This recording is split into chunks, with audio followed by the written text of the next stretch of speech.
Yeah. All right. Okay, ladies and gentlemen, welcome to the Urban Yogi Club, and we are here at podcast with Russ Vitali, our personal yoga trainer and coach. Hey, brother. And we're pretty excited to have him over here with us, and he's our Australian friend. Thank you. So, would you mind telling our audience, Russ, how did we meet, and how did we first met? Wow, that's a couple of years back, and it happened due to me travelling on my Enfield late at night. Well, not late at night, but I was on my way, and I had some credit card problems, and I couldn't book in at I had no cash, and I couldn't take money out. I was running out of fuel, and I needed somewhere to sleep as well, and basically you're on Airbnb, and so I turned up late at night.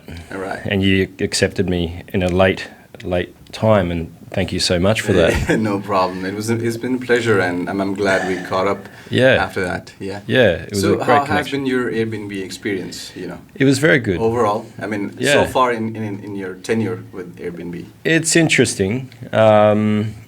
It has changed the dynamic of my town in Byron Bay quite a lot, quite substantially. It's a tourist town, and in a way, in a negative way, it actually has forced out a lot of people that would be living in the town.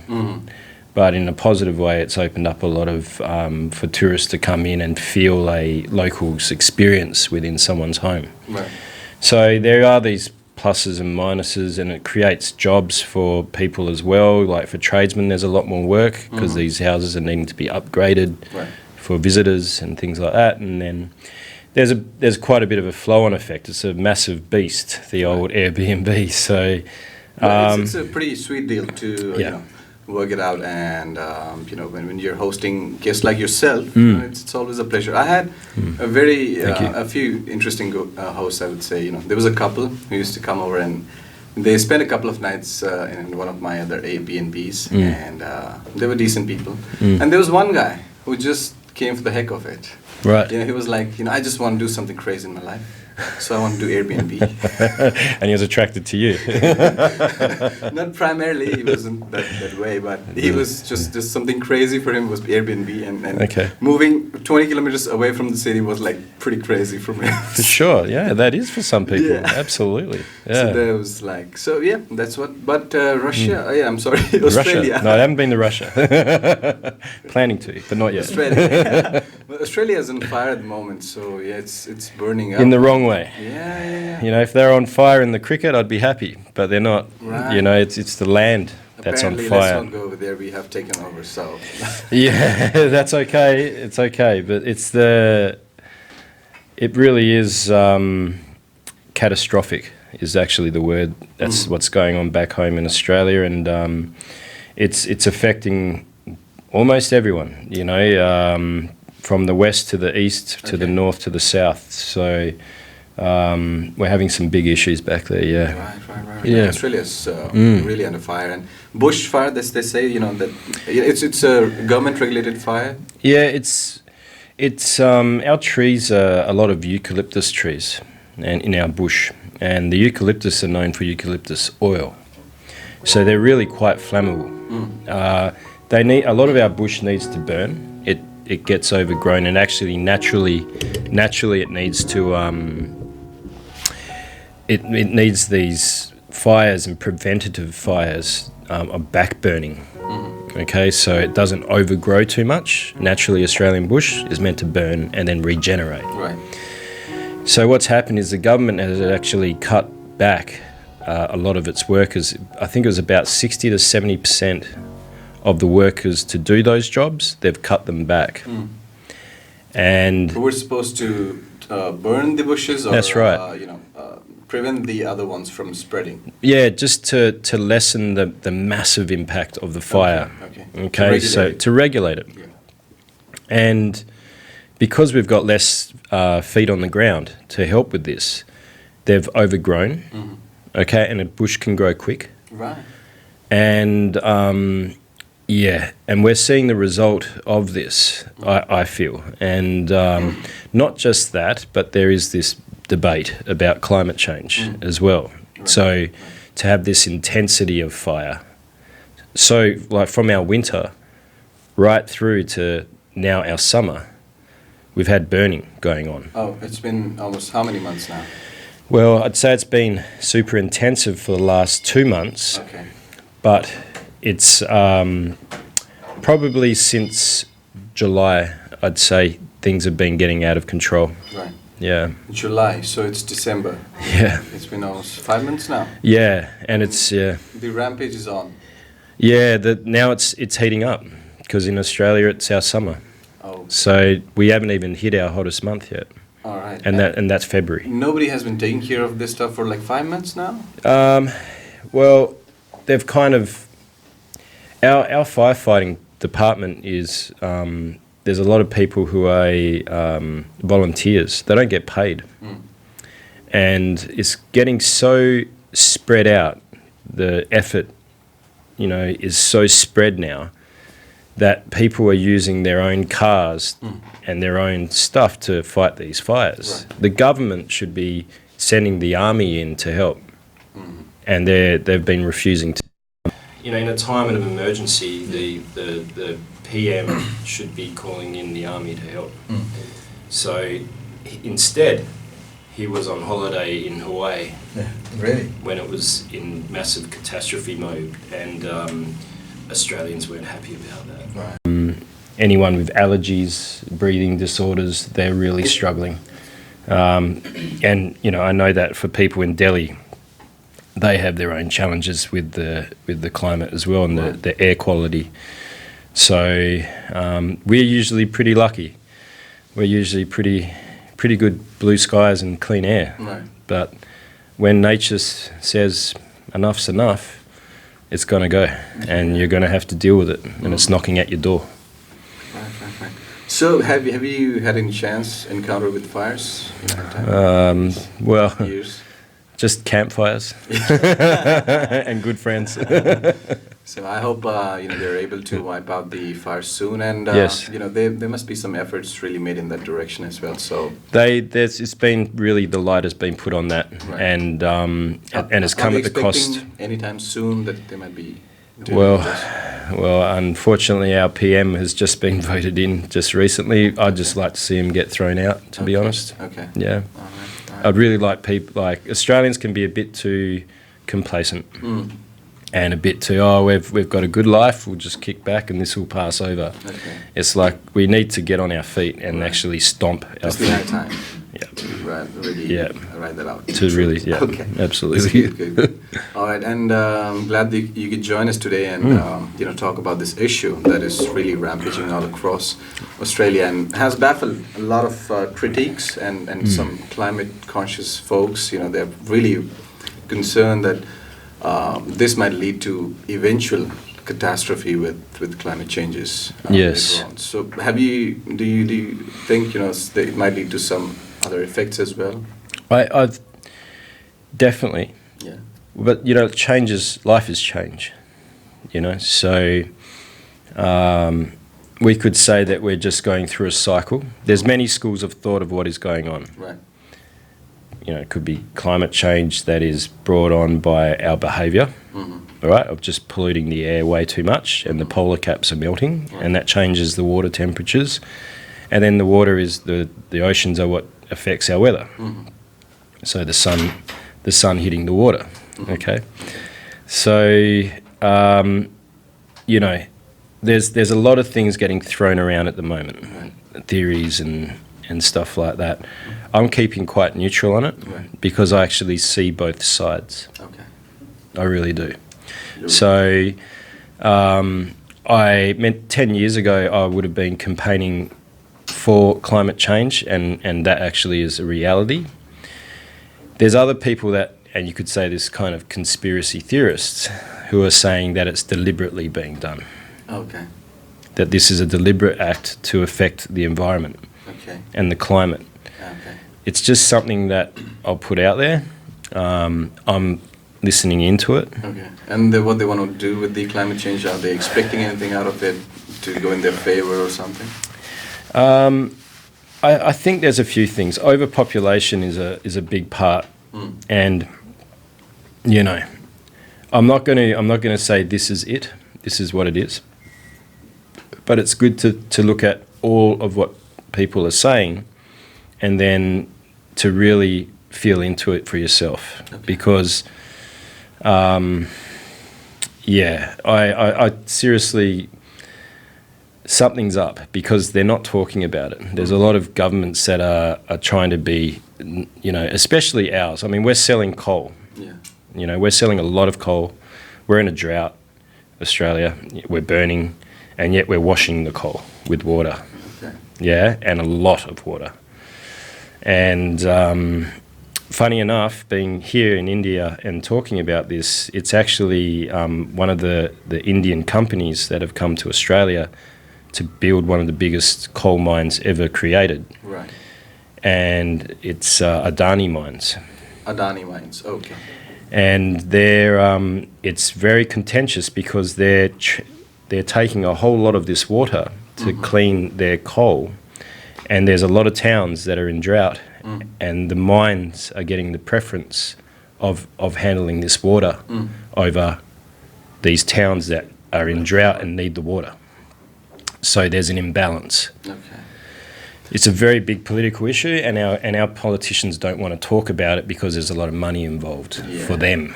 They're corrupt, and I don't like them. I'm not sure if I know that much, but all we know for now about Australia is that it's an island located on the south corner, southwest. Down there somewhere. Southeast, yeah. down under. And, it's full of kangaroos, basically. There's kangaroos. Yeah, you'll see them. They'll jump out in front of your car and scare the hell out of you. So. There are twice as many kangaroos. That's what we know for now. And it was built by British, majorly populated by Britishers, bringing in convicts from other countries. Yes, the British conquistadors. Yeah, so been a part of British imperialism, and your flag pretty much resembles that signature as well. We have the Union Jack in the top left corner. Yeah, and it's not really for a lot of people. I know we don't really like it there. Yeah, nobody understands. So cricket is one way for everybody to get back at them. We love beating the Poms. So how long were you guys dealing with Brits? How long were we dealing with Brits as a nation? Under the colony? We're pretty good. Look, as far as the English-Australia connection is concerned, or the United Kingdom, the British. It's. I poured a pint in London for a couple of years, and served many of the Londoners and people like that, and we have a lot in common. So, they're a funny bunch. They really are. They can really have a good laugh. But yeah, we all have our differences. Like Australians and Indians, we've got different cultures, and I find the English pretty cool. I've got really good English friends. Wonderful. Yeah, and the Scots as well, and the Irish are just nuts. They're just crazy. You do some of the accents pretty well. What accents are you pretty good at? What you mean? You know what I'm talking about. You know what I'm talking about, geezer. Pour me another pint. You know what I mean? Are you the governor? Yeah, maybe. I don't know. G'day, mate. How's it going? Yeah, that's English. Yeah.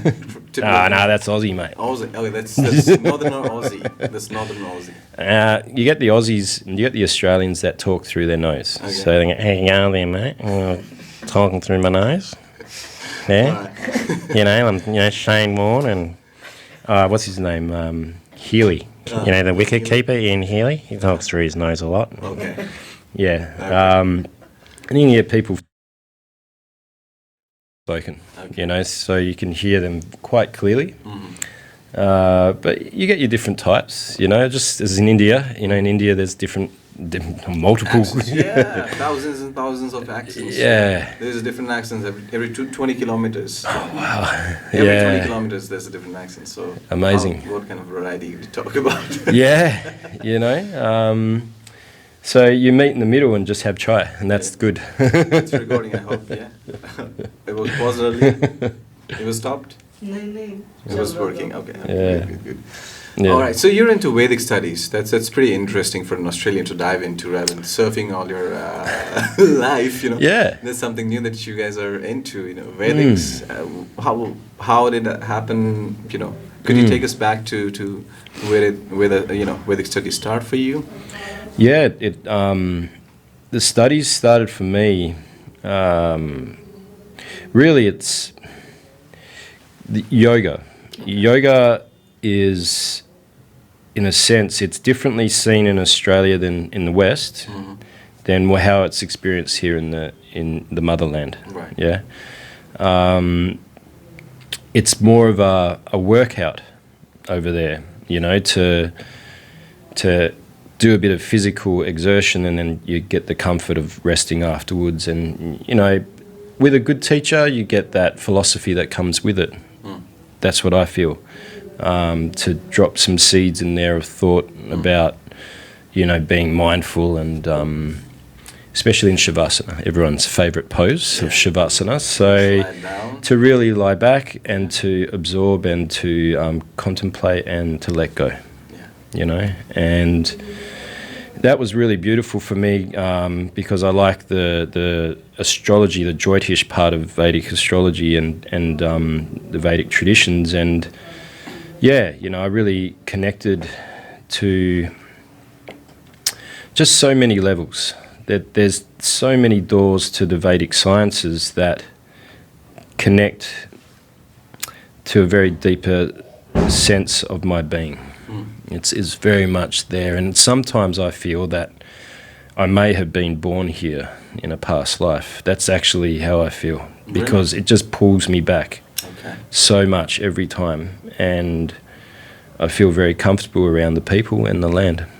And and to normal Australian people, they might think that it's chaos here with all the traffic, and the dust, and apparently it's always hot here.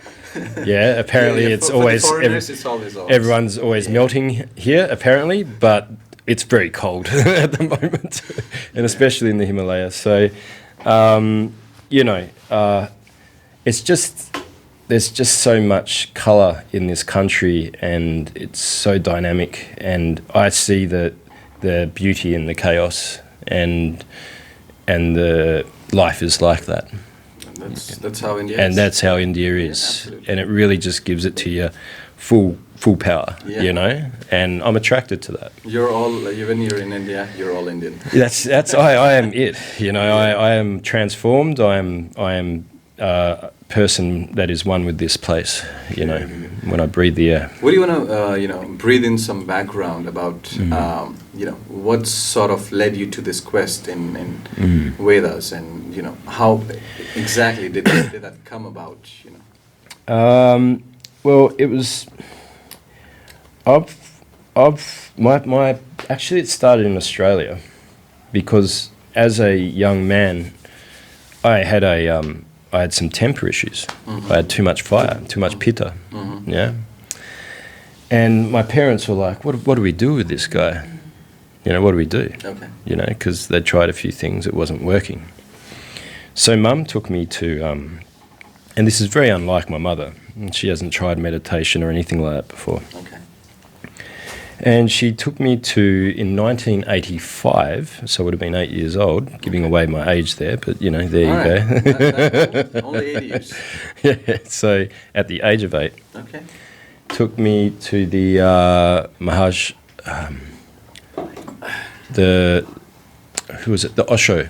Okay. Oh, right? That's interesting. Yeah, they had like a branch in... Osho had a branch in Perth, Western Australia, where I grew up. Nice. Okay. Was spreading everywhere. Yeah. So I was like, all right, we're going to go do meditation. And Mum said this, and I went, okay, let's go do that. Sounds interesting.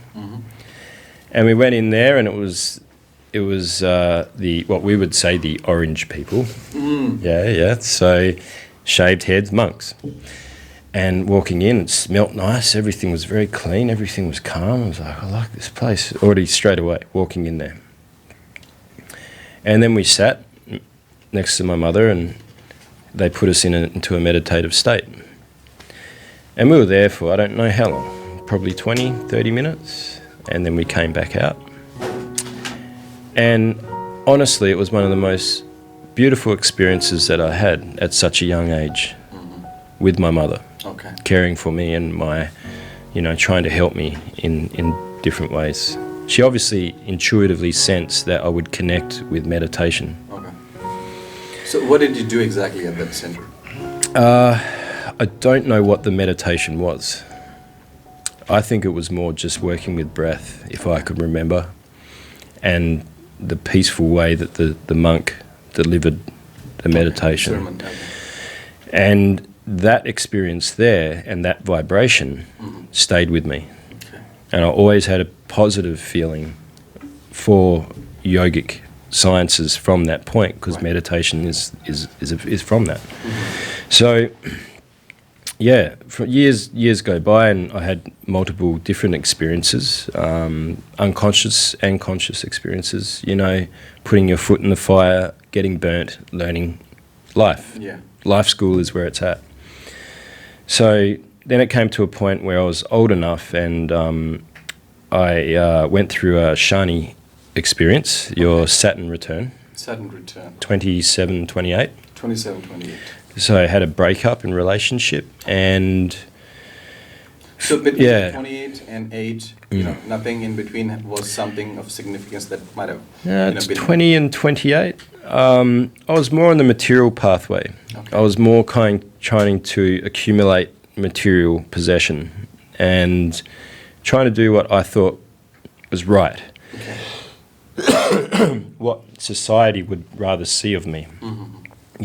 A couple of houses, a white picket fence, 2 kids, a dog, happy, everything, happy wife. In 85, your mother being aware of meditation and yoga, that's pretty rare, I think, even for an Indian, I think. So how come she came across that path? I have no idea. I never asked. My mum, she's a beautiful lady, and I'm very connected to her, and she's one of my best friends. And it's like a best friend that knows what's good for you. Okay. And pulls you aside, and even if you can't see it, they say, look, I think this is better for you. 28 and a heartbreak, what was it about? Yeah, it's about really realising that I can't project onto other people my shortcomings. Okay. That's a mild way of putting it, but yes. Get into details, we want to know that. Well, it was a feeling, because there is a certain coldness that Shani can bring. How long were you dating the friend? That's what I'm asking. A couple of years. Yeah, okay. A couple of years. It started in London, actually, and she's a beautiful lady. Okay. We shared some great experiences, but it ended, and I should have been happy for her that we had the experience in that to let her go, and I really did try, but it didn't happen that way. Did you cry? Yes, a lot. Oh, yeah? Yeah, a lot. It hurt. Oh my God. The heart is the greatest teacher. And then for how long were you crying? Well, I wasn't timing, but... a period of months might be there. It felt like a long time. Okay. And I really put my energy into a lot of places to try and forget it. To try and distract my feelings and sink them down into a different place where they would manifest into some sort of disease, right? That's what it could happen. Okay. But I took the courageous path, and I went, okay, you know what? You've got to look at yourself. You've got to take a good hard look at yourself, because you're not always right. And to be honest, there's a lot of times you're wrong. And you've got a lot of things wrong in that relationship. And I feel we need to look at another relationship. I didn't realise what it was, but I needed to look at what that hole that in my heart that wasn't being completed. I wasn't feeling whole, and I wasn't feeling one. So that's when I walked into a yoga class and started to understand what that missing part was, and what that was self-love. For them, it might feel that you're draining their energy. So instead of a healthy relationship is when 2 people are very happy and settled within themselves and content with who they are, not completely, not 100%, right? but at least done some work with themselves, and then meet their partner. Right. But when you've got one partner that hasn't looked at themselves and doesn't want to, right, they will pull love from the other partner and they will pull it out. And not always, not 100% this way, but there is an energy exchange that can be like that. Right. It has to be a mutual giving of both people. And in the middle is the relationship that forms. And it's this beautiful third being, that is this pure love that is given from both. What happens there is that both partners, their cups are still full. Because what they do is they've got their own lives where they look after themselves. Right. They keep watering their own plant. And that is most important, is to look after yourself. If you don't look after number one, you won't have the energy to give number two. And when you've got kids, 4, 5, 6, you're going to deplete yourself and the relationship will really struggle. And I think that causes frustration, anger, and resentment and such kind of issues. Yeah. When you're not fully aware of yourself. That's right. Yeah. Okay. And even when you are fully aware of yourself, then there's times when you dip and you fall down a bit, and you need that partner you need that kind of partner that is observant of you being not at your highest and actually and can see you more fallen. Right. And the right partner comes and gives that energy to support you back up through that hard time. That's what you need. Someone who's got your back. And time recently you felt that? Yeah, there's been really good people in my life. Right. They're there. You kind of lose hope sometimes and you can get negative. Right. You can. I like to travel and I like to meet new people that can give you hope, like meeting you, right? Generosity of strangers is something that can really give you hope. And I've met some really beautiful people in this country that inspire me. And a lot of them have got a lot to do with the Vedic traditions and, a bit of discipline as well, some healthy discipline, because we're just creatures of comfort. We'll get too comfortable. Okay. Yeah, some of the Vedic teachers, they're pretty strict. Yeah. Because to get to our highest potential, we need to get over we'll just get out of bed, right? Let's start with that, right? Let's get out of bed and let's connect with Source. Let's connect with God. Let's connect with whatever it is you feel that really makes you feel gratitude. Something gratitude for a higher power. That's at the essence of it, where it's not about being in victimhood. It's like get up. Like you were 28, feeling victimized, and you got into yoga, and it helped you overcome the insecurities. Absolutely. Yeah, it actually, wait a minute, this victim state, it ain't working. Oh, poor me. It's like, no. God gave you life, get up, and get out there and be at your best. Right. So when that came into and settled in, where did you first rush out to? Was it travel Australia first or come to India? What was it like? Well, I was already traveling before yoga, so I already had this thirst for travel. But because of surfing, because I love to surf. Right. All Australians love to surf. Yeah, well, not all Australians. Not all Australians. All of them are, almost petrified. Yeah. Some are petrified. Drowning in shores all the time, Yeah, and that's another fact. And that guy with the grey suit and the big teeth. Have you ever heard of him? Mr. Shark. A lot of people don't want to deal with him, right? So,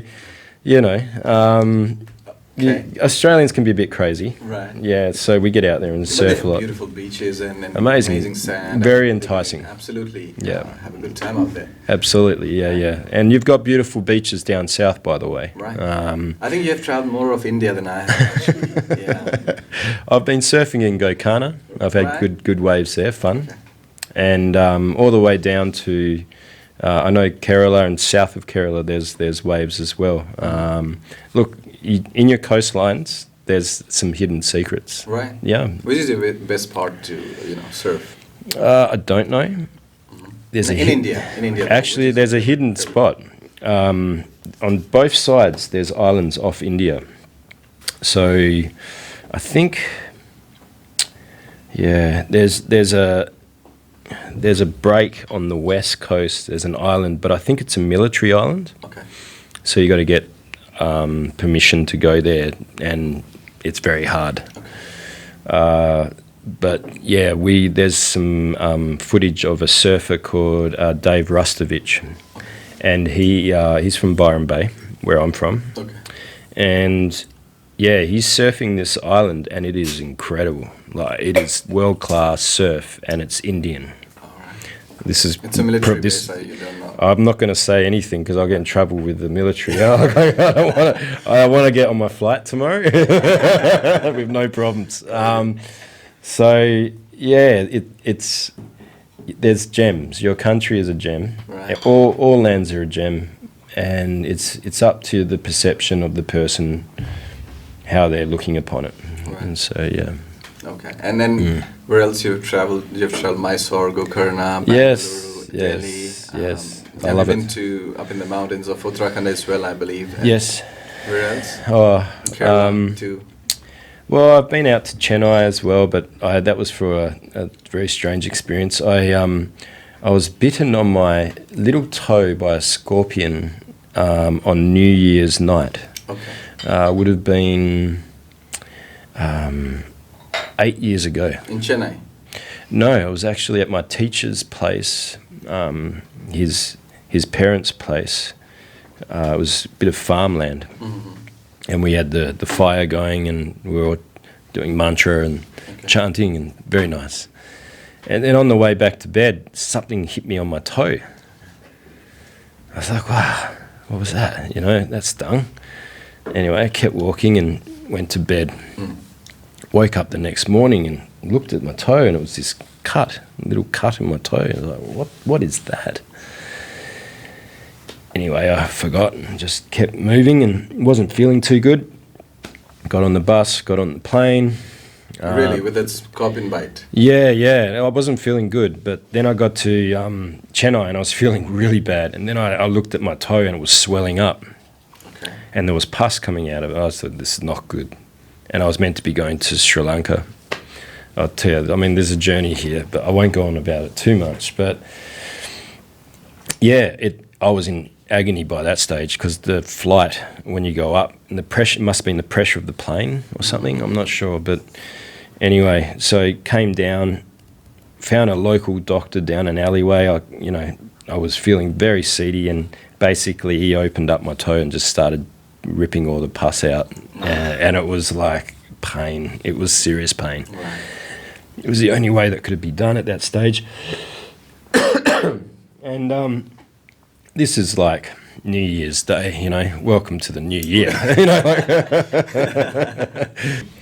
So yeah, that was a bit of an experience, and he gave me some painkillers, and I thought, oh yeah, no worries. And I went off to Sri Lanka from there. That was the only way. I had to go to Chennai to get to Sri Lanka. And yeah, I got to Sri Lanka and I tried to be cool about things. I went surfing and whatever, but the foot got infected. Oh. You know, it was silly. I shouldn't have gone surfing. Right. And yeah, it ended up being the whole leg got infected. And anyway, it's a bit of an issue, but there you go. I don't know how I got onto that subject, but yeah, I've had some You were pretty. talking about the travels and excavations. Yeah, you know, it hasn't been easy. You know, I've had some tough trips here in India. You know, there have been some real tough trips, Right. and really dealing with personal stuff. And this is the place for me where I come to have time to look at my stuff. And I've had very good teachers and support to help me through those experiences and to do the healing that's involved, Right. physically and emotionally. And coming back to that 8-year-old experience, that's what set that openness in me Right. to really feel that I can, you know, go to the Indian roots for help. Yeah, that's really the Vedic traditions and what they have to offer me, and I want to pass that on to others. So you started off with yoga initially, or chanting of mantras? How was it? No, I started with asana because I'm a pretty active guy, so I did go with the Western mindset of, yeah, it's an activity, it's a workout. All right. So you did try some Vedic studies, and you've been into some yoga education. Yes. In terms of Veda's relevance, Vedic relevance as well. So could you help us understand the relevance you have understood about, in terms of yoga? Well, for me, my real interest, and I'm developing this interest, is more with the Vedic astrology and how it aligns with the planets align with gods. Okay. Your devas, and basically it's a big field to go into. Yep. It's a lot to understand, but I feel that it's essential if you want to be a Vedic astrology teacher, then you need to know these basics, and basics aren't basic. They're quite in depth. So could you give us a summary about the sort of understanding you might have achieved about planetary, sort of influence on your personality? Yeah. So Surya. We'll start with the sun, and Lord Rama. There's a connection there with the sun and Lord Ram. So we learn a bit about Ram, and we learn about those kind of things, and then Chandra, Mangala, all these kind of things, Shani. So there's lots of references, and it's not just Rama with the sun, it's where the sun is placed in certain houses, bhavas in the Jyotish. Okay. And it's very in depth, and it's taking me quite some time to understand. But in the first place, it was more when I was studying Ashtanga Yoga. We were just with learning the Bhagavad Gita and learning about the battlefield with Arjuna and Krishna and the sacrifice. Okay. The massive sacrifice that was on that battlefield for him. So Bhagavad Gita has been considered as a must-read for every individual. So I think that's why they might be teaching some newcomers as one of the basic paths to understand and then to appreciate bust and their heads on and understand it. And it's very confusing. It can be very confusing for a Westerner, especially for a Westerner. Concept of dharma. Yeah.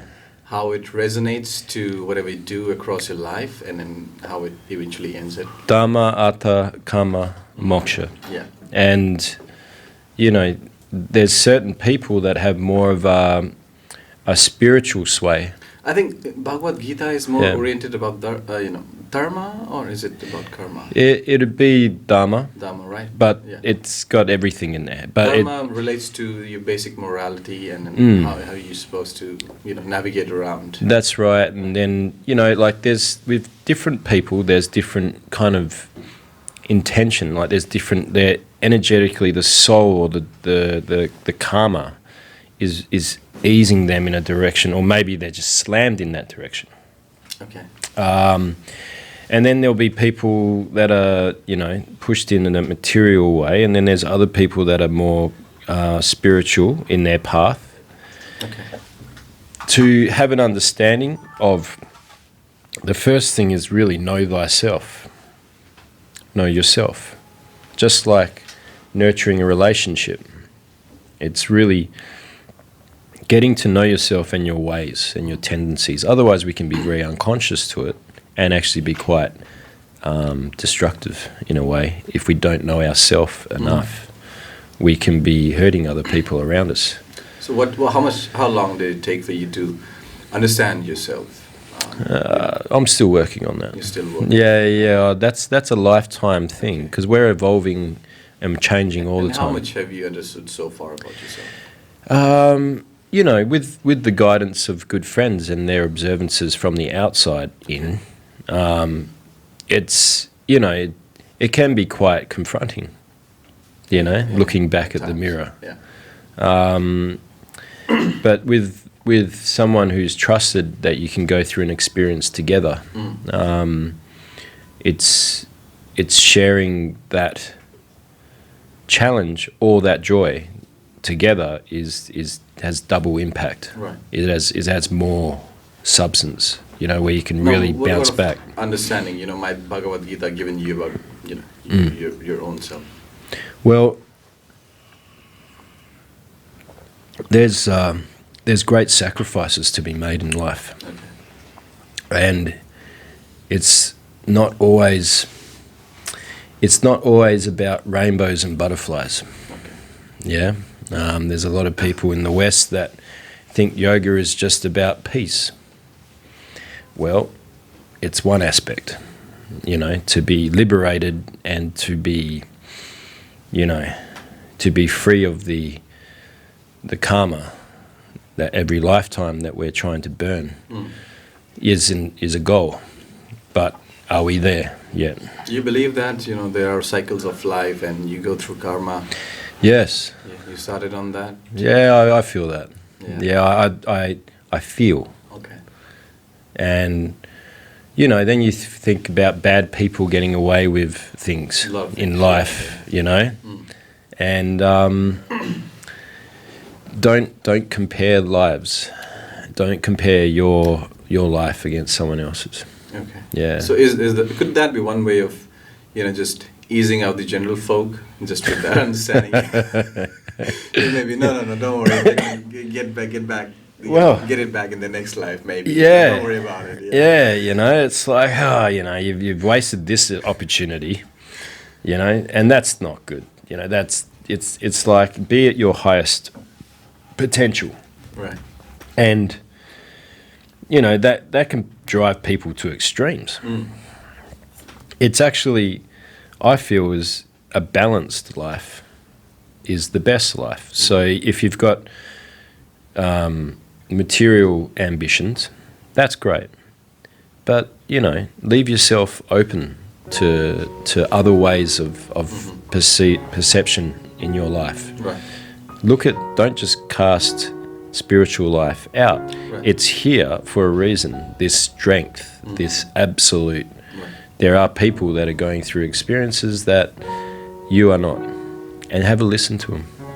Have a listen. Right. Because they might have something to offer in a different way and might wake up a certain part of yourself. But listening to everybody would be very difficult. Very difficult. Yeah. Yeah, it's more,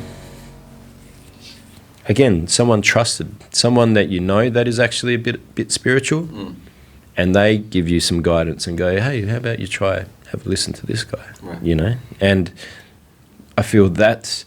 And fairly lucky ones have that kind of experience, You have to be extremely lucky to cross paths with somebody who can guide you through that. It can't always be material people around you. If it's like that, it's quite toxic.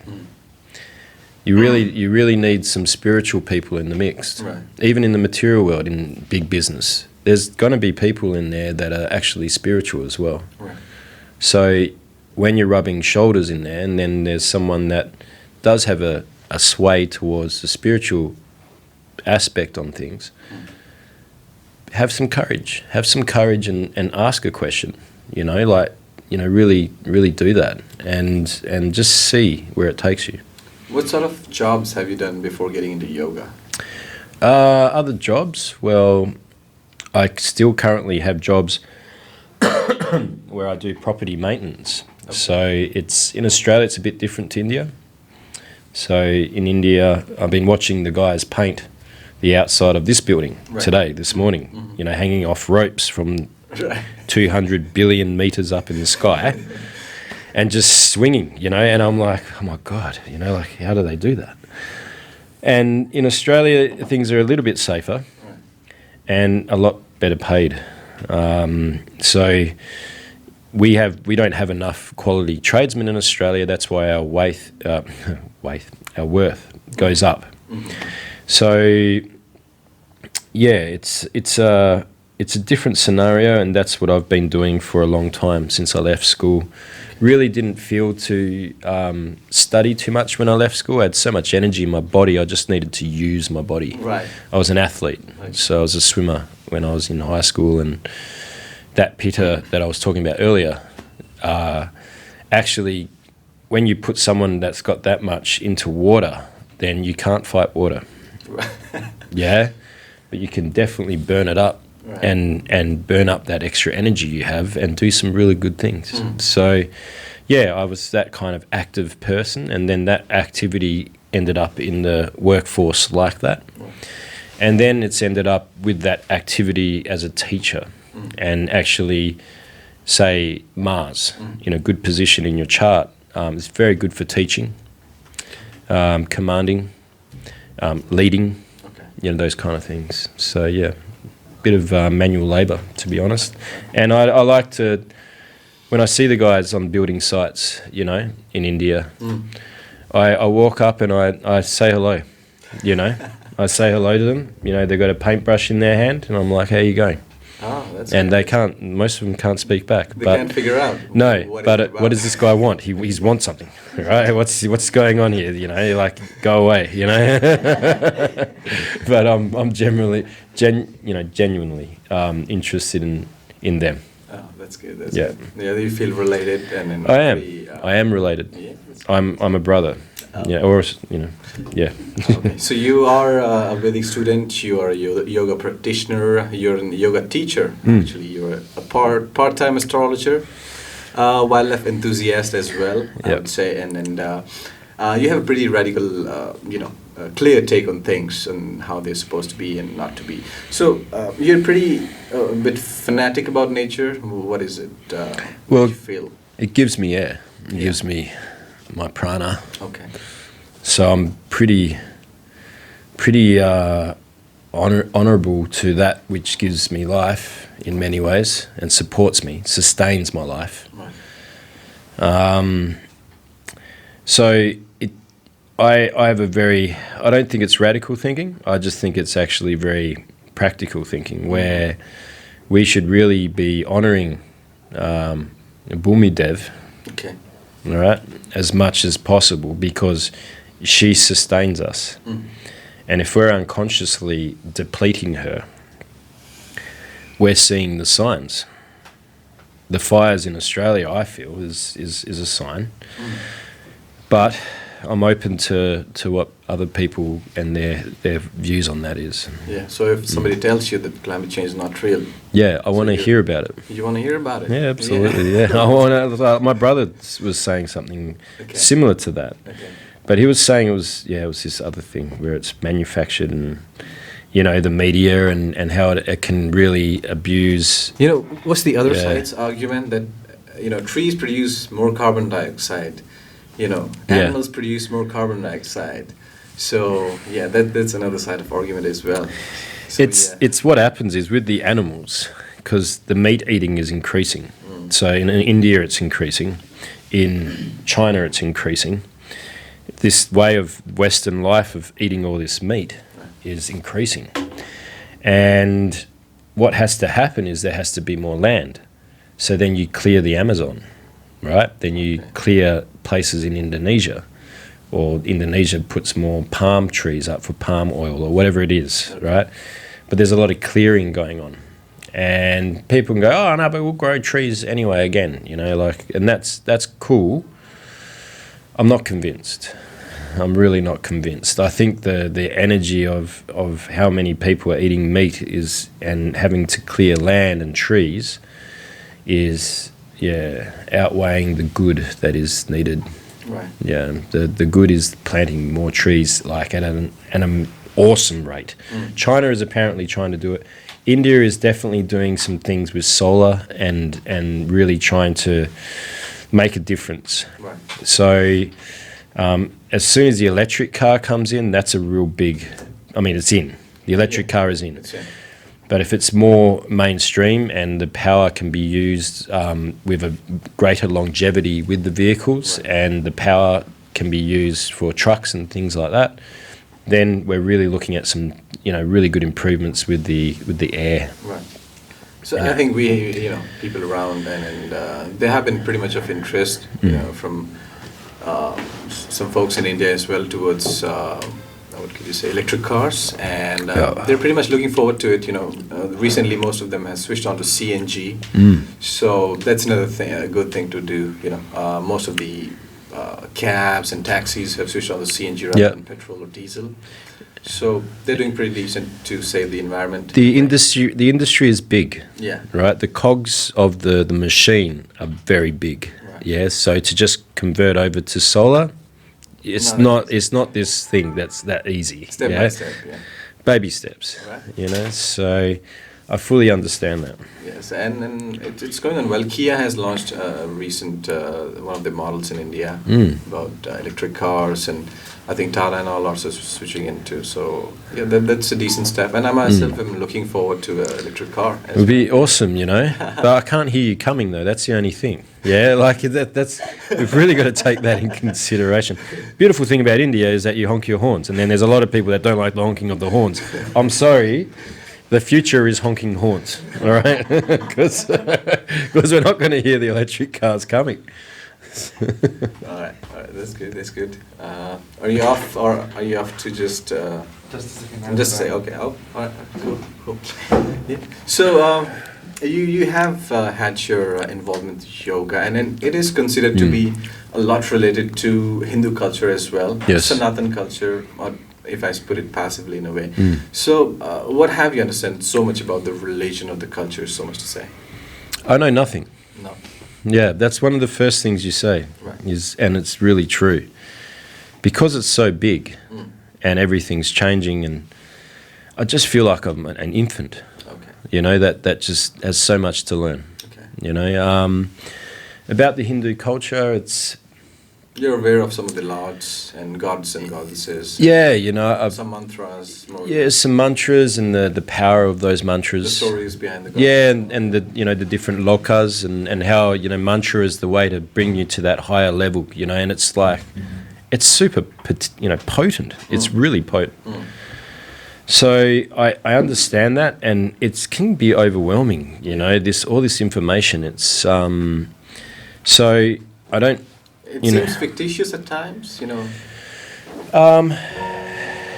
way that it's interesting because the way that it's a totally different region or realm to go into. it really is, because it's the individual, how seriously they take it as well, and their personal experience with that Lord, how they feel, how they feel.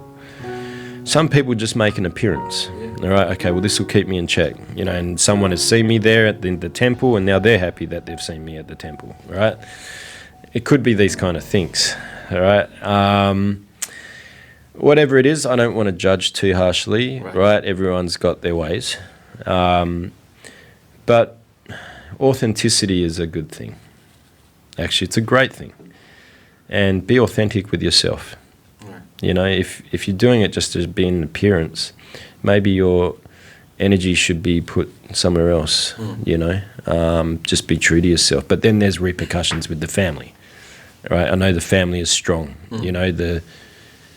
There could be a partner that is very religious or, high beliefs, and they need you to be there as support.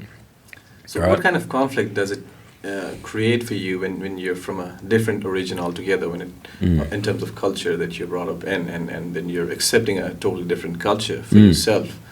So how is it working out for you? I mean, do you find yourself getting away from the old one and getting more into the new one, or is it like you take that new one more seriously, or take that more future aspect kind of deal for yourself? Well, my mother is Australian and my father is Italian.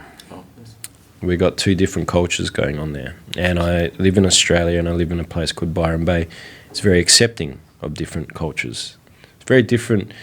In Australia, the old Australia it kind of has a racist undertone to it, and I'll be honest. So people will say it's not, but that you scratch from the surface and underneath, like it's there. And my father had to deal with that, being an Italian. Really? Yeah, it was there for him growing up. And, I'm aware of that, and how does, I don't like it. Being Italian differentiate you? How is there much of a difference between the way they look? Yeah. What was it like that, caused the trace? Well, it's just back then, I can't comment for back then. Okay. For now, it's like the newest immigrants are picked on. Okay. You know, like the Somalian people they're the newest people or whatever, and they get picked on. Then it was one stage it was the Greeks, and the other stage it was this, right? And what they would do, they would stick together because they kind of felt safe with each other, right? And I feel that a lot of the time it's like that because they feel the vibration of these white Australians, not all white Australians, but these unconscious and, you know, these people that think the land is theirs and they own it, right? And, you know, you shouldn't be here, there's not enough land. I mean, there's 24 million people in Australia. It's a very big country. Very, very big. You know, that's quite that's quite greedy. That's very greedy. And that kind of unconscious mind is still there. But when there's slowly an integration of different cultures coming to the land and integrating like my parents, it becomes stronger and more conscious. And I'm very, very happy about my country in that way. In that sense, I'm very proud to be Australian. And, you know, what behind the differences? I'm a beautiful mutation. Yeah, Yes. I'm from what's that movie? We've got the mutants. X-Men. X-Men. Yeah.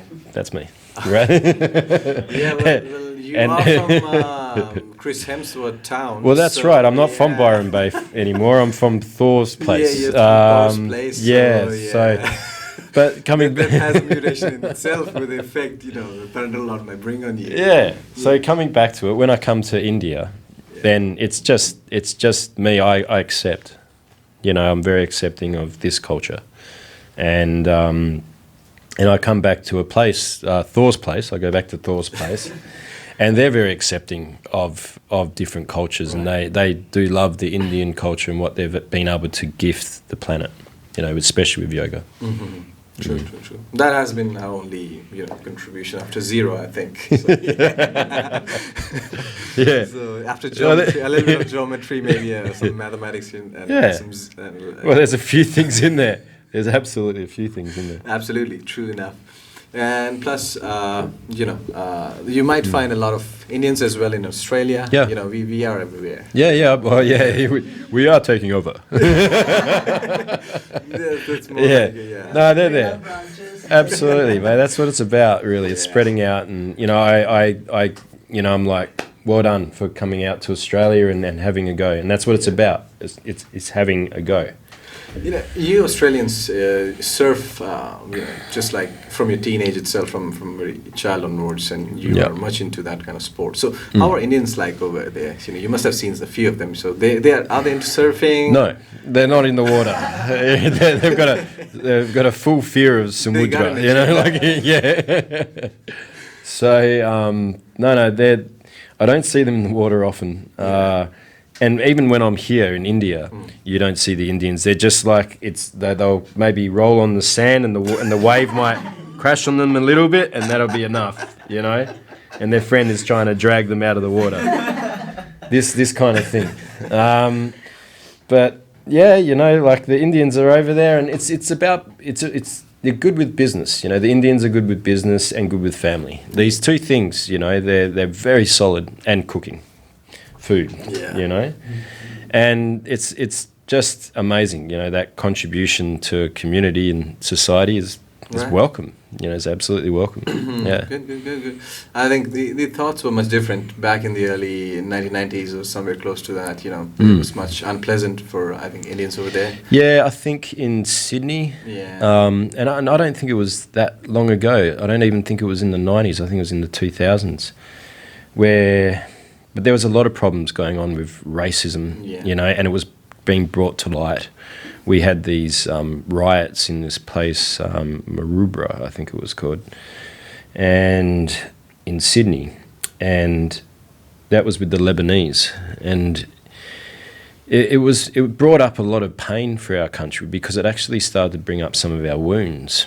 And the indigenous people of our country were subject to some of the most horrific crimes on the planet. Okay. It really is sad for spiritual people to be treated in such a way. They didn't have libraries and libraries, right? No, the earth is a library to our indigenous people. Right. They are that connected to their environment, and their spirit and their whole intuition that it's you don't need the book. Life is a book. Yeah, it's like the movie you see Avatar. How they're connected with the earth. That flows through the earth. You don't see it yourself as an outsider because they have a different vision to it, and you can. That's one way of looking at it. How you can relate. Absolutely. Yeah. So that's always there. Indigenous people in India have been like that. Indigenous people in Australia have been like that. In every part of the world, I would say. There have been folks who are connected, and then migrants came on. Have their own culture settled in. Imposed all that. Burn the library. First thing they did, burn the education centers, burn the library. It's sad. It's very sad. But the culture is still alive. They were actually going to the indigenous people of Australia. We're going to die with their culture. They said we're not passing out any of our secrets. Right. But I've heard different things where people are determined to actually, share their wisdom, and we're becoming more open. More people like me are around where we're open to their stories. Yeah, that was how it was in India. In 1080 and close to the Gupta Empire when they were established. The Nalanda and the universities that existed, they were huge bulks of knowledge, and people all across the world, Hyun Sang, Fa Hein, and I don't know who else came across, and a massive number of scholars came to India from all across the world to study the philosophy that existed there, the Ayurveda, the Vedic knowledge that existed. Jesus Christ. Yeah, understand Jesus Christ a bit better, maybe. In one way. But all that existed till a thousand years ago, I'd say, but apparently it got vaporized. But we're still hanging on to some of the books. The Vedas are definitely there. The Gita is. There's a lot there. Yeah. There's actually a lot there. But it's actually more than for us to understand. With the kind of conscious or the understanding we possess at the moment. There's interpretation. There are interpreters there. I've got some teachers in Australia that have been interpreters of some of the scriptures. So, it's a slow process. One thing, it's very amazingly confusing. Yeah. It's confusing in every text of the world. Yeah. Yeah, and you can derive several meanings to it, and you can derive meaning as per your own understanding. So that is always there. So there's that confusion and. Everyone's aspect of an understanding to it. Yeah, and it's I suppose like a great art piece, like you can make it. You can make it if you want. Yeah. Okay. Like a great art piece is interpreted differently by different people's eyes. And that is what the scriptures are like, and the Vedas. So you get a different interpreter interpreting it. And they see it one way, and then you get another interpreter to look at it, and they interpret it a different way. That's what you're saying. Yeah. It is confusing. Yeah. I mean, that is confusing, and unfortunately, we haven't had that guidance, and people did try and burn the whole house down, because, well, they wanted to push their own agenda, don't they? Yeah. Yeah. I wish they had better agendas to push on to, slavery or something. But anyways, life is a battlefield. Yeah, that's a good one. True. So you dive into philosophies as well, and you try to understand a lot of it. And you, I think, are a practitioner of Buddhism. Do you practice it? Yeah, the Buddhism. I think it's quite natural. It's really common sense. I think a lot of it, to be honest. It's related to yogic culture in a lot of ways. Yeah. It's my brother is he's done a lot of time. Spent a lot of time in a Buddhist temple service, and I listen to him. My older brother, he's an intelligent guy, and we have some very deep conversations with my travels and with his own journey. And Buddhism is a big one. And yeah, I find it very interesting about the many Buddhas, but much to learn there. It's just so much to learn. It's a difficult religion, I think, to follow. I mean, if you're into it as a monk, I don't know. I mean, monks are Buddhists, right? Some monks are. Some monks are. Yeah, I mean, I just consider someone like a male monk, and then there's a nun or a sister. Okay. That's how my mind works. It's like if you got the man, he's a monk on that spiritual quest. He is brahmachari or whatever. That's he has given himself to service and to be connected to God. Right. And that's awesome. And then the nuns do the same thing, like Mother Teresa over in in Kolkata. Like that was the service. It was about the service. Right. It's I've often had thoughts about some theories are popping up with the agenda of Mother Teresa as well. There are some folks who are even questioning the wonderful job to uplift individuals she did, and for the marginalized, the kind of ways she attributed to the society. I mean, they think that she had her own agenda, so maybe I've heard that about Gandhi. Yeah. I've heard that about Gandhi as well. So he was in the country itself. He was from here, so yeah.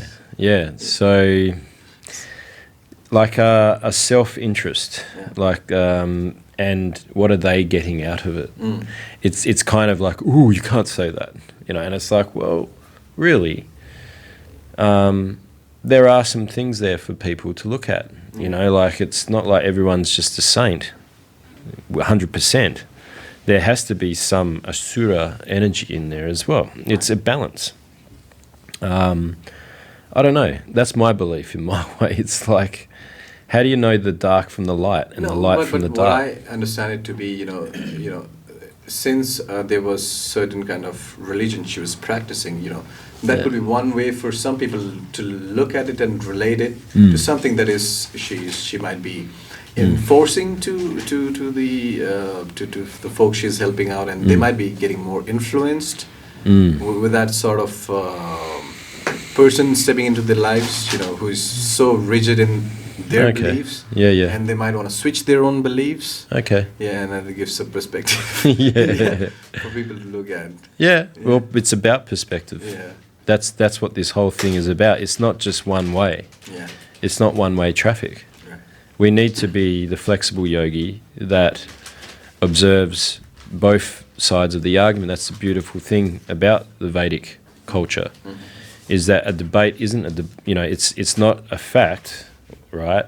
Unless we've got two people seeing it from both sides, because we're in the age of Kali Yuga. And Kali Yuga is full of illusion. Right. So we're relying on another person to have a different point of view, so we can talk about it, and really get the nuts and bolts of it. Right. Yeah. You talk of illusion. So how are you able to differentiate between illusion and the sort of Maya that people talk about? Are you able to distinct in it, about it in your mind, and able to navigate it, or how do you see about it? Interesting. Well, I have been full of illusion for a long time.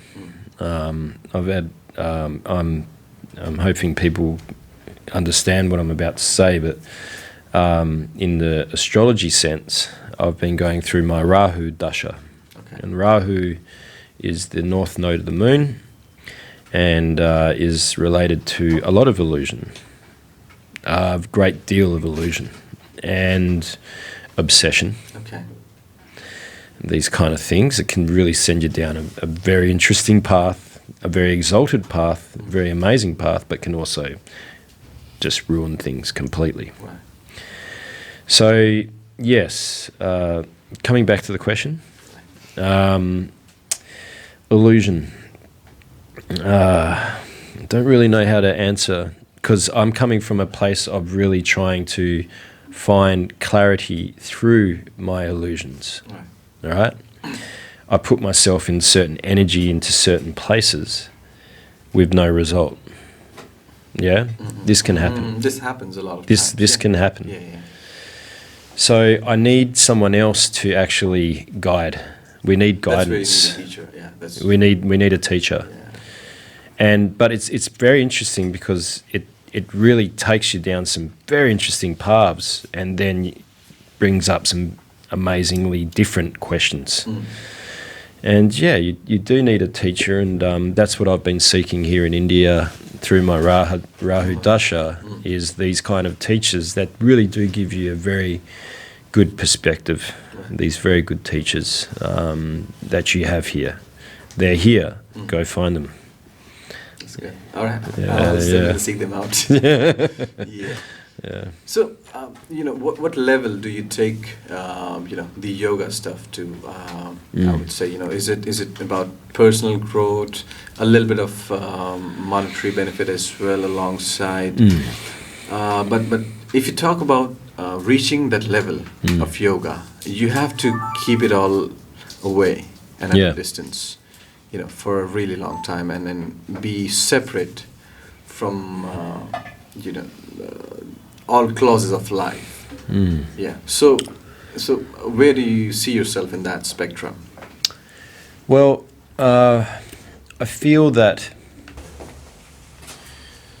your personal practice and routine is most important. I've been through bouts where my practice has fallen away. I have fallen away. Everything that I've been aspiring to starts to fade away. Right? Because my self-practice, the core and the roots of what I'm trying to offer is fading. So it's a big, so to say this, but kick up the bum, right, that you actually need. Rebuild, rebirth, go through the flames, right? And my faith in it doesn't, my belief in yoga doesn't fade, right? Because it's at my heart. So then, then getting back in there and making sure your practice is good, right? That's the first thing. And then as far as material gains is concerned, it's very important, because we're in a material world. And how are we to pay the rent for the place that we are offering the yoga practice? How do we pay the rent? Well, we need the business to be successful, to pay the rent and the electricity. Well, this sort of jungle way is not for everybody, I think. No, I don't like mosquitoes. I don't like them. Kolkata was nice, but the mosquitoes, not good. Okay. You attended a wedding in Kolkata recently. I did. Yeah, I had a good friend, Sayan. So how many days were you there? I was there for 5 days. 5 days. Yeah, it was. It was. 5-day affair. I've never been to, and it's one of my dreams to be at an Indian wedding. At that time, I thought I was hoping for an Indian wife. Few years back. Years ago. Okay, that's good. Didn't work out, but that's all right. But yeah, I always wanted to be at an Indian wedding, and I know how much it means in your culture to have a foreigner there as a blessing, and for my friend Sayan, who helps. Actually, we just want to show off our foreign friends. And I know that too, because the bride's family brought a friend from. Anyway, I won't say. Yeah, it's a show. Spill out the beans. It's all good. Well, the bride's family brought, and respect, that friend came from Bangladesh. Yeah. Oh, that's wonderful. But the groom's father was like, we've got someone from Australia. It's like, oh my god.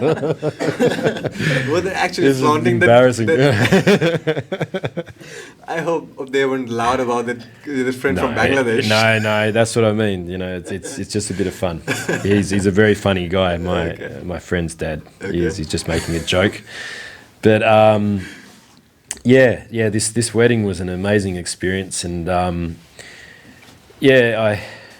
it's the main reason for coming over this time. So apart from the color and meeting up your friends, what was your favorite part? Like was it the haldi ceremony, or what kind of ceremony did you enjoy the most? There's a bit there on the rooftop where No, not cocktail party. This is funny coconut juice you've been giving me. Anyway, where it's the breaking of the cups. It's the symbolism of the groom is about to, I think, lose his virginity. Okay. Right? So, and then he gets absolutely smashed with the turmeric. All his friends just putting turmeric all over it. And then he's coming back at them and there's turmeric everywhere, right? Turmeric paste. Okay. It was great up there, up the top there on the rooftop. It makes your skin glow. Oh, he was glowing. Don't worry about that. It was just pasted with this stuff, like it must be good for you, this turmeric, but I don't know about that much. Yeah. But there's all these rituals. Actually, this ritual is actually practiced on both sides. Yeah, the female does that too. So really? does the male, yeah. Oh, wow. Yeah. The reason is that they should glow before they marry. Yeah. Oh, okay, so you were right. Best. You were right, okay. Yeah, you're sorry. the best. I'm still learning, but it looks strange to me. But actually, turmeric is supposed to have these qualities of, we apply turmeric in everything, in food, in toothpaste. Yeah, it's good. I don't know what all. Even if we have wands, like it's like an antiseptic. You drink it's like an antiseptic. Yeah, if you have epic, you'll feel perfectly fine. So good. You drink 3. Yeah, it has some antibiotic. It definitely does. It's good for your joints. The main thing that we hear is we tend to joints. overdo it, actually. Muscles as well. All right, I need to get on the turmeric bandwagon here. I'm getting hit with turmeric. Yeah. And so was my friend. He was like just caked in this turmeric. And there was all these rituals. They were just excellent, honestly. It was just I was riding with the boys. He said to me, "You're riding with my boys," right? And it was like, this is cool. We're all hanging out together, and I really felt one with everyone. The whole family and the bride, and everything there, and it was just a really authentic, real experience, and I'm very grateful for it. I am very grateful. Wonderful, wonderful.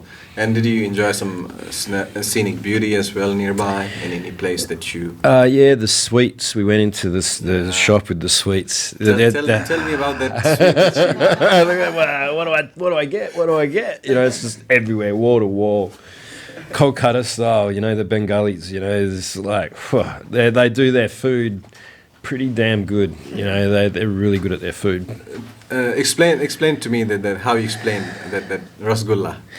Well, it's like a golden cosmic ball of joy, right?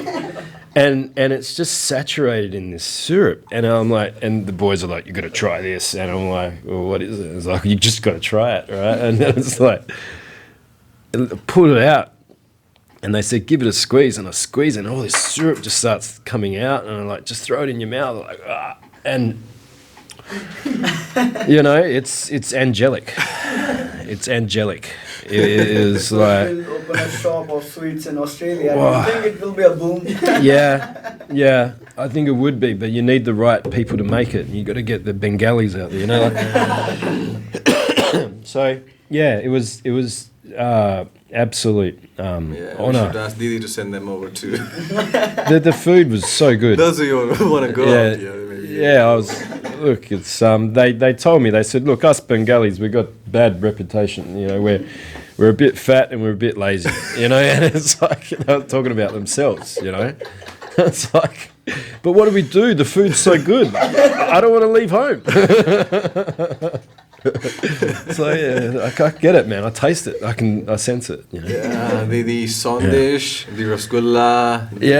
All the sweeteners in Kolkata and in Bengal. It was just coming. It was coming. It was just didn't stop. It didn't stop. I had to leave. It's so soft. At times it's so soft that you can have 4 or 5 at once, and then you realize that you have had something. Yeah. It's so well sweetened, or there's some kind of flavor is so smooth that it just dissolves. Very smooth. Yeah. And it just, it was just magic. Thank you, Sayan. It was a beautiful experience, bro. Yeah. All right.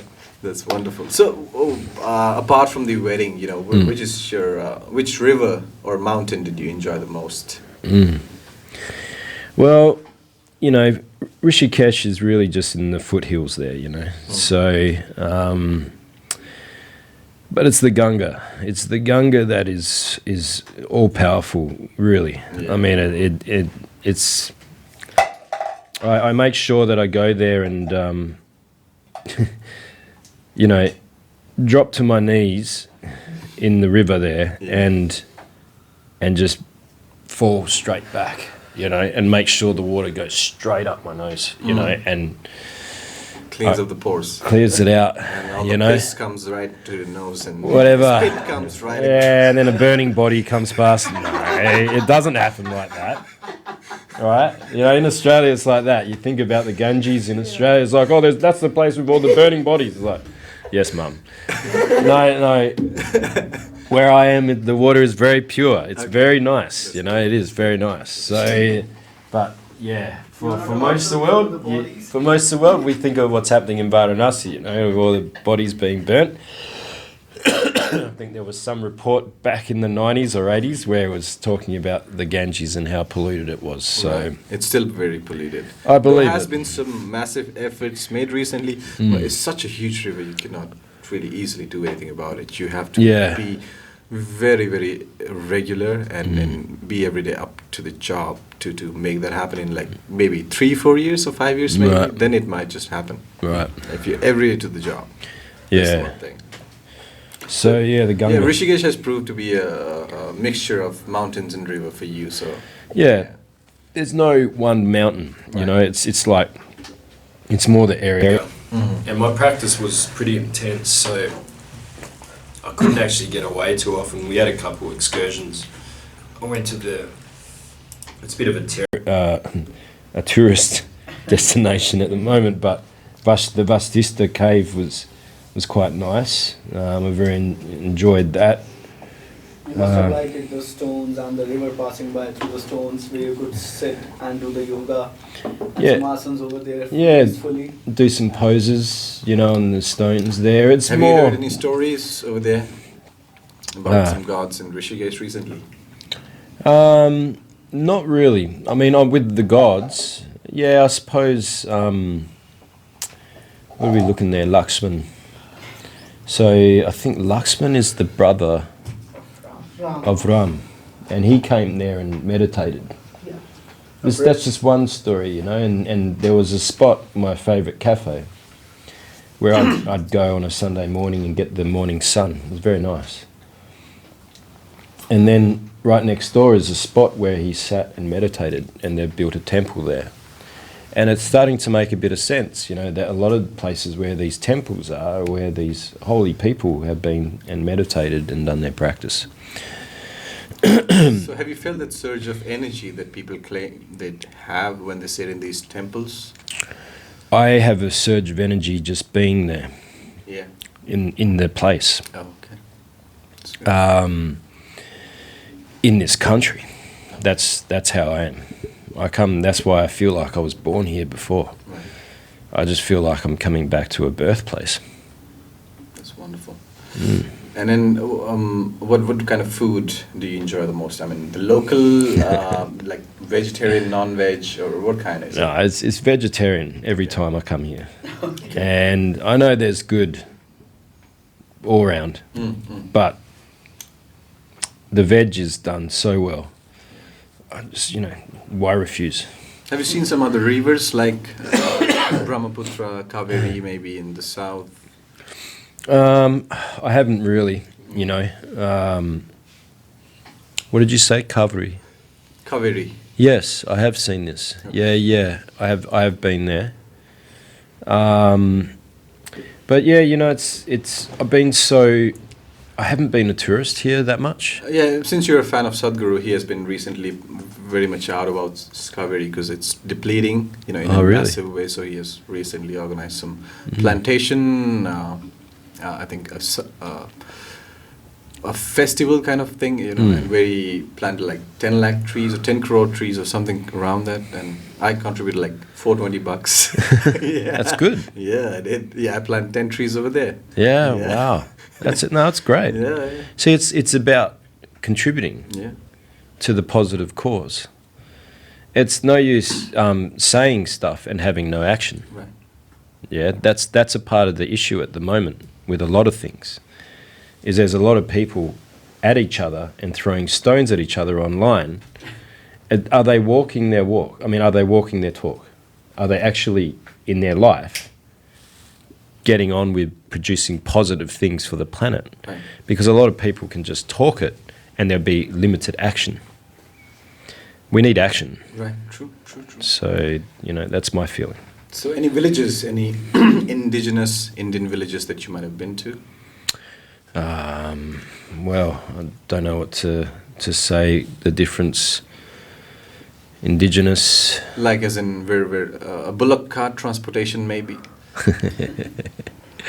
Not so much. I've had an Enfield, just blasting through the streets. Okay. It's I'm a bit okay. probably privileged in that way, but Right now that concept is not much existing, but you've been to India for many years now, so a couple of decades ago maybe you might have seen a few of them around. Yeah. Nowadays it's pretty decent, and even village folks have motorbikes and cars handy. So they're really. Yeah, I suppose it's a little bit different. I could have gone for the tourist photo, where I jumped on a cart and here I am, with the whip or something on the bull.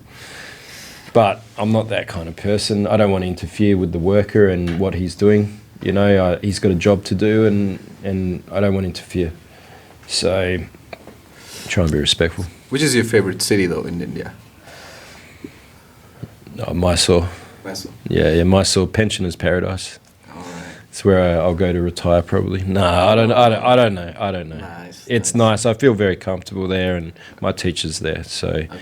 I miss him a lot. I haven't seen him for a couple of years. Yeah.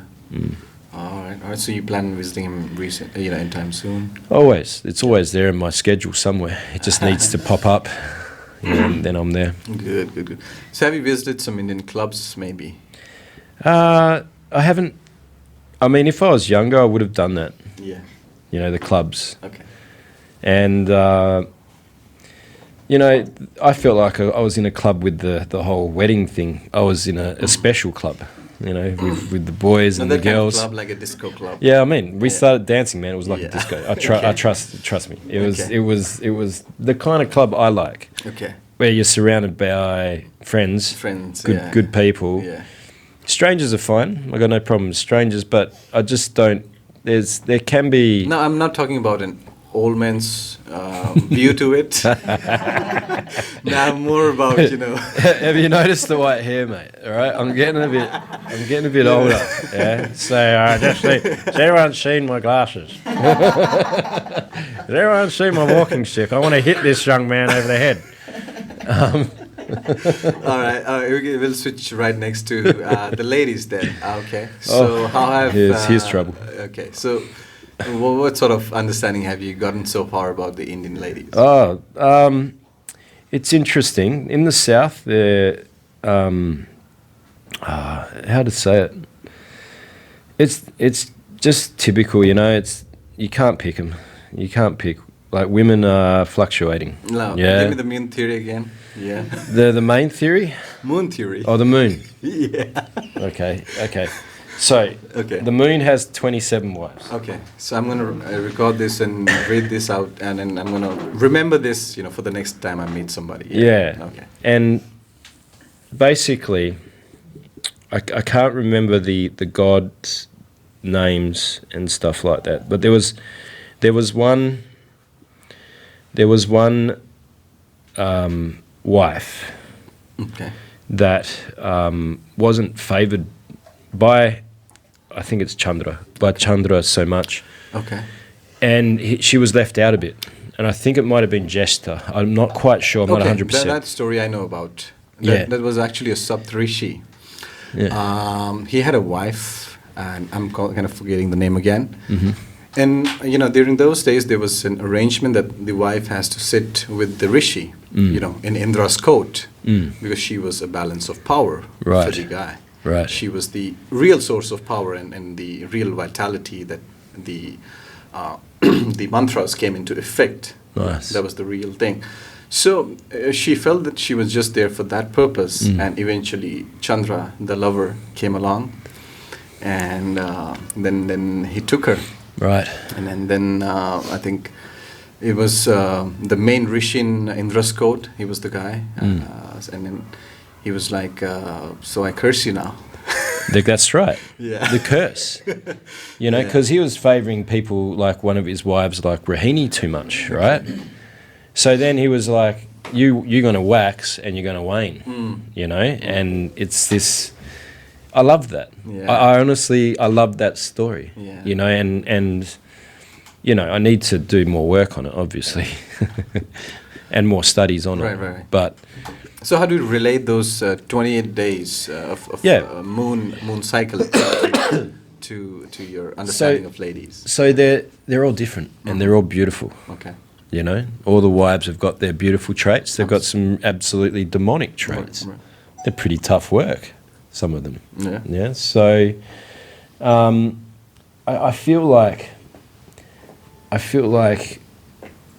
you know, there's these different traits in all these different women. You know, and they can fluctuate. They can wax and wane. They're not always that, you know, Kali kind of going to take you out. Okay. You know, you're not going to last long. You know, I'm going to, you know. No, it can be really soft and gentle and nurturing, and they're multi-dimensional, beautiful beings. Right. You know, and their emotions are what connects them to a higher level. You know, and sometimes it's completely mysterious for us. Right. And where do guys sit in there? Sorry, the guys? Where do guys? Just get to work, all right? Just get to work, all right? And make sure that the bills are paid, right. You know? So we can get the food. We like the food, right?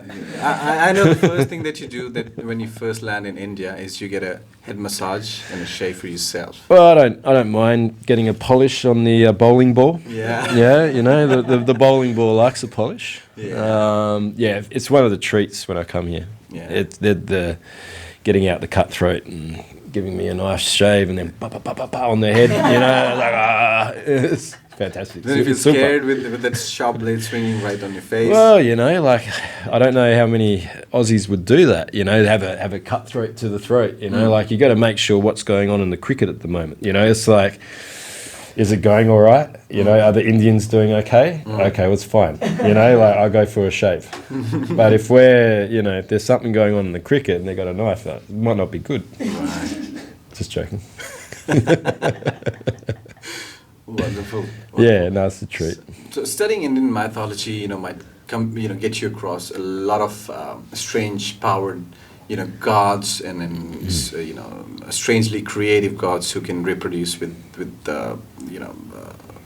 different areas in their body and produce a variety of their representatives on Earth with various powers, and they had their role to play. Yeah. So how do you understand it? Do you find it more of a story sort of deal, or more of a moral lesson, or a lesson by somebody who has left this place, the Earth in existence, or somebody who existed a while ago, or is it alien theory that you believe in? So yeah, I think it's making sense of energy. Okay. In a way. Okay. These beings have traits. They have these kind of strengths and weaknesses too, but more strengths, and we aspire to those strengths. Because a lot of theories exist that all these famous gods and goddesses might have been aliens, and they came across and excavated. Actually, the Kailasha temple has been excavated, and the stuff that is taken out, the waste that is taken out, is nowhere to be found, and it is actually built, from the top down. Actually. Interesting. Yeah, there's some really interesting things. Or the bottom up. I'm not sure, but it's that way. Well, it's carved with a single rock.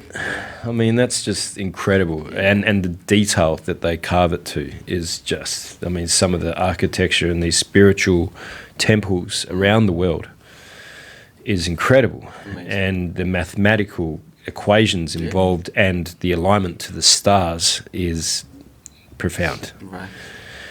One example that has been spoken about quite a bit for the last, I think, 5 years, maybe longer, is that Google Maps has found at the bottom of India a link from Sri Lanka. The Setu. Setu. Yeah, the Setu. They found a link, yeah. From, Hanuman and the bridge and that story.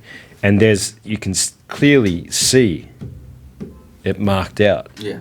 The very vague path is marked. Very deliberate. From the very tip to the very tip. Google Maps has got it. It's not something that's been, but that story was, it's been here for endless time, right? Yeah.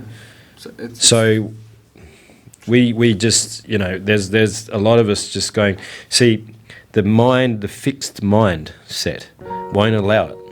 You know what I mean? And the heart will. The heart will. And we need to come to the heart a bit more.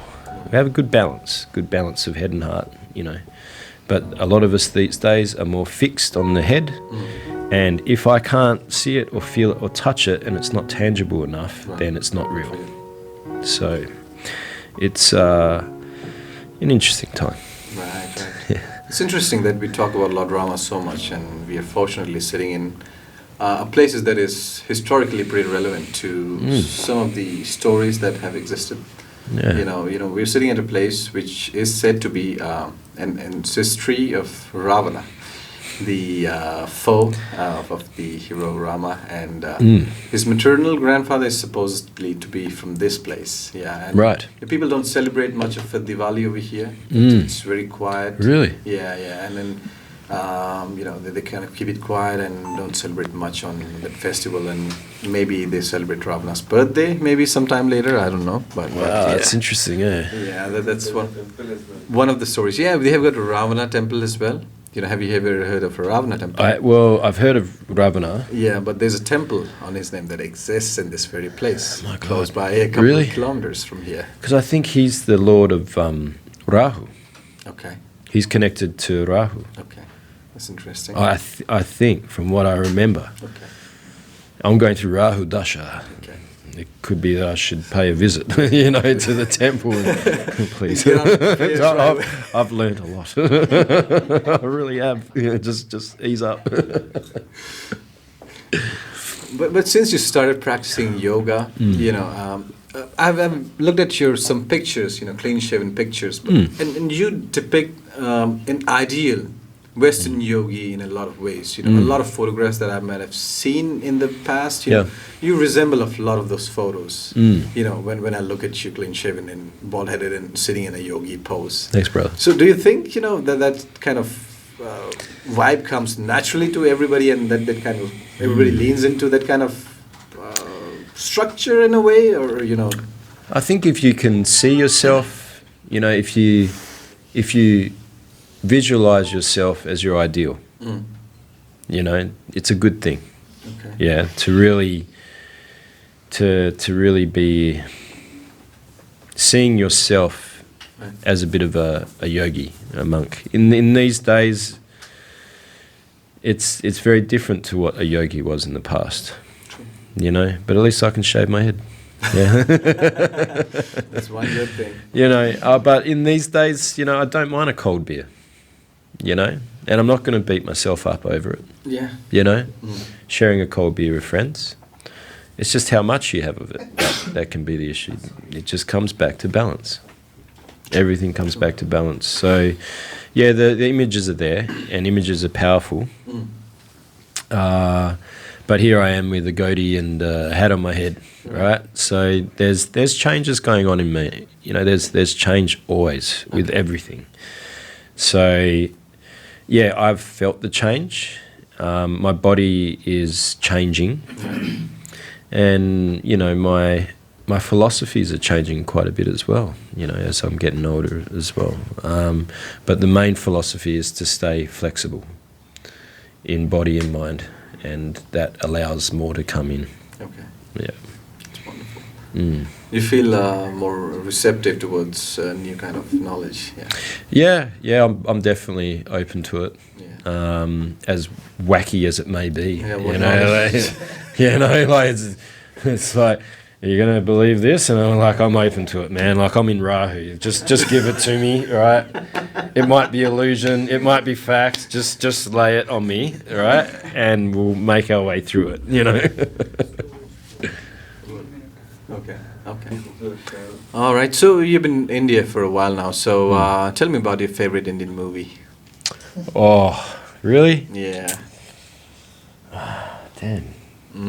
My favourite was actually back in 2004, and I can't remember the name of it. Okay. Because I watched it with my girlfriend at the time. Okay, no problem. You can tell me the plot. We are big movie geeks. Well, it was this real sad story. Okay. Where it was a romance, and then, funny enough, and yeah, it's similar to what we were going through in our relationship. 2004. Yeah. Okay. It was just like she was crying and I'm tearing up, and it's like, oh God, this is hard, this movie. But I really like that the emotion in the in the Indian movies, and I can't remember the name.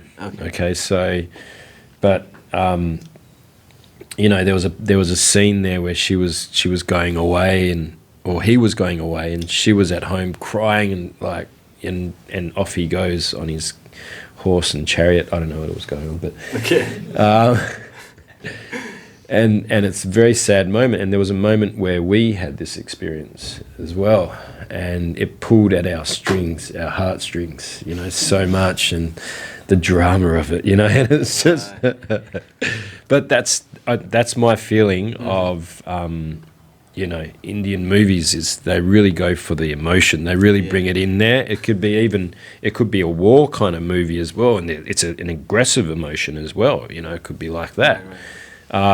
But you know, a lot of dance, a lot of singing. You know, it's a lot of colour, and yeah. Unfortunately, a lot of the places I go to, it's not unfortunate, but for me, it's unfortunate. It's in the native tongue, so it's in Hindi or, you know, Kannada or Bengali. I can't watch it, you know. So unless I watch it at home and get some subtitles. Right. That's one way we watch Hollywood movies as well. I mean, that was one way to understand and learn the language, so that was easier. Right. And being an Australian, what kind of significance do you understand about cricket? Well, I mean, we didn't create it. For once. But we did perfect it. Yeah. Sorry, guys. But yeah, you know, I do like MS Dhoni. I like MS Dhoni. I'll just get straight to the point. Okay. He is good, right? And he's been a very grounding force for your team. Right. Because from a time where everyone used to collapse in the order, right? Dhoni is one of those players that brings experience and a wealth of it, and keeps the team balanced, I feel. Okay. So you've got your warlords, you know, you got your players that are just, you know, just full warriors, right. Yeah. But then someone like Dhoni is just tested by time, right. You know, and I really respect that, to have that maturity and to see that in the Indian team. It's pretty cool. Right. The Australian team of the 90s were like an unbreakable wall. 90s and 2000, you know, 2000s, yeah. They were like the greats of Matthew Hayden, Adam Gilchrist, you know, Steve Waugh, Langer, Brett Lee, Matthew, I think Devin Martin, Langer, Michael Bevo, yeah. You know, it was a series of those cricketers, and they were like, you know, amazing. McGrath. Yeah, you know, you couldn't get them all out at once. You know, that was impossible. It was. We were dominating heavily. Yeah. But it was a good time. Right. It was a great time. So were you a fan back then, or, you know, didn't watch much? I wasn't a fan. I was an obsessed fan. Okay. Yeah. I really loved it. So is there somebody in your town, I mean, a cricketer? Yeah, Justin Langer. Oh. Awesome. Damien Martin. All right. Yeah, we've had some pretty good players. Gilchrist was living in Western Australia for, I think he still is. His home's in Western Australia, in Perth. So yeah, we've had some pretty good players come from the West, but there was this, a scholarship that I read about in one of the Indian books, that there was a decent scholarship provided by Australian government. They used to enroll with that, and majority of the players used to come out of that kind of opportunity. Yeah. And since hockey is also getting massive in Australia, it's getting big, and Australia is dominating in hockey as well. Plus some other sports they have gotten there. Football, they're pretty decent at football as well. Yeah. What else? We do invest into sport a lot. Yeah, and we're quite happily for our government to do that, because we're obsessed with our sport, and in a way it's we don't want to make our sportsmen and women gods. I certainly don't like to see that. I want to be able to, like I was saying before, go shopping and Shane Lee's there in aisle 7, going through the spice racks, right? And no one's interrupting, right? He's just there doing his shopping, and there's no problem there. And that's really cool about Australia, is that a lot of these celebrities can go do that. Yeah. So, don't know where I was going with that, but yeah. You've had Chris Hemsworth in the aisle, you've had Shane Lee in the aisle, so pretty much a lot of folks, having their groceries done. Yeah. I mean, I'm sure they don't have to go shopping. I'm sure that the local supermarket. But for the heck of it, just to have a little fun on the outside. I mean, just to get it. Just to go rub shoulders with the people. Yeah. Thor to come to Earth and go shopping and buy some. Have you met him donuts. in person anytime? I've seen him, but is he that huge? The way. No. It's he covers himself up pretty good. He wears his hat. He doesn't want to walk around the street in a cape and a hammer. Here I am. Going shopping. No, he's subdued, and he's. Okay. He wants the best for his family, and privacy is a premium. So when you do see him, it's fairly rare, but. We don't. Celebrities have always been in our town in Byron Bay, so don't make a big fuss of it, and let them be. And you're almost 40, closing 40 now. What do you mean? Yeah. I mean, you're still young and vigorous. I wouldn't doubt that. Thank you. Very much. That's a good start. That's true, but I'm just counting it out as. One of the truths. Yeah. True that. So that was that, and you haven't been decided to get together with a lady. Oh, it's an interesting time.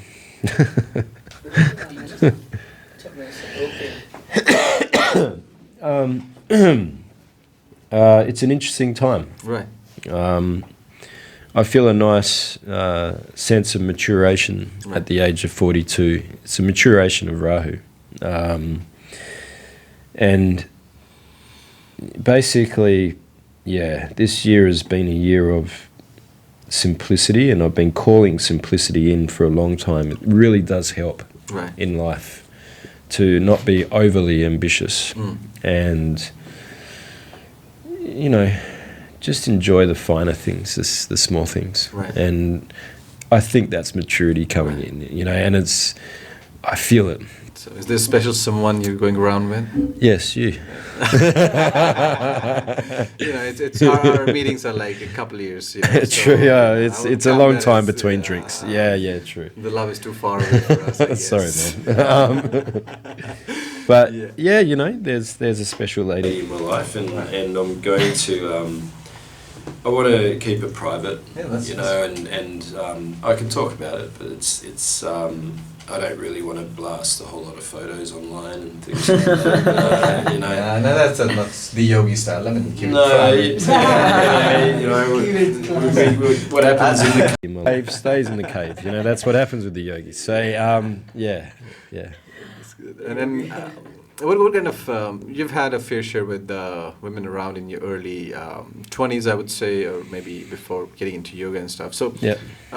Have you met any crazy ones back at home, and then any weird ones that you just want to keep your distance from? Like I say, there's all different types. Yeah. Yeah, and there's all different types of blokes. All right. There is too. So, if you've got to meet each other with your similar aspirations in life.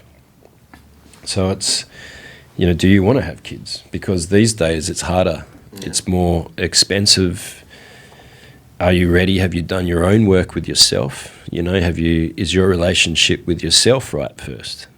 Because that's the first thing, is getting yourself right before looking for anyone else. Right. If you're looking for someone else and you're trying to find your joy from them, then you'll deplete them. And you'll drain all their energy. So it's really about finding someone who's really done their work as well, and being aware of that, and really, I find that's what I need. I haven't had my stuff together. I haven't had my stuff together. So I've had to really do the work and grow up. All right. Grow up a bit. Mature. So a bit of maturity there is good. Some people get married very young. Can be a bit of a, depending on those type of people, we're just so different and unique. Right. We are just really unique. And to generalize it in a union of two beings coming together, could be man and man, could be man and woman, could be woman and woman, there's so many dynamics there. I feel astrology is actually quite helpful. Okay. And that's my belief. Yeah. Okay. A lot of people don't really look into that, and that's fine. For me, it's actually been a big help, because I've been in an age of illusion, a time of illusion. So I'm looking for light, and light on myself and light on others around me. And I'm very grateful for yoga and that experience. So you've had a fair share of do's and don'ts and getting along with this stuff. So we're on Rasvita Yoga is going ahead. Rasvita.org is that website name that you have planned for yourself. Teaching meditation and yoga. VitaYoga.com. That's the website you are working on at the moment. And that's where you VitaYoga.com.au. What we're looking at is in the new year, probably February, starting up new classes. Okay. And it's there's going to be some a bit more astrology nights, more like maybe once a fortnight astrology nights. Okay. More asana classes. Okay. Really putting a real focus on pranayama, and really just boosting the pranic level in the body. And I want to see people shining, man. Right. I want to see people really being their highest potential and really enjoying life, stepping out of the shadow and into the light. Wonderful. We wish you all the best. I think we should rather stop this and avoid your throat from getting choked up. No, it's fine, Right. Thanks, bro. Thank you for your time today. No worries, namaste. It's been great. To everybody, don't forget to subscribe and share to the club. Here's from our newest friend from Australia. Do tell our fans to subscribe to the channel. Absolutely, subscribe to the channel. Yeah, the Urban Yoga Club, and you're gonna enjoy the conversation ahead. Thank you so much, guys. Thank you, folks, for coming over. Thank you.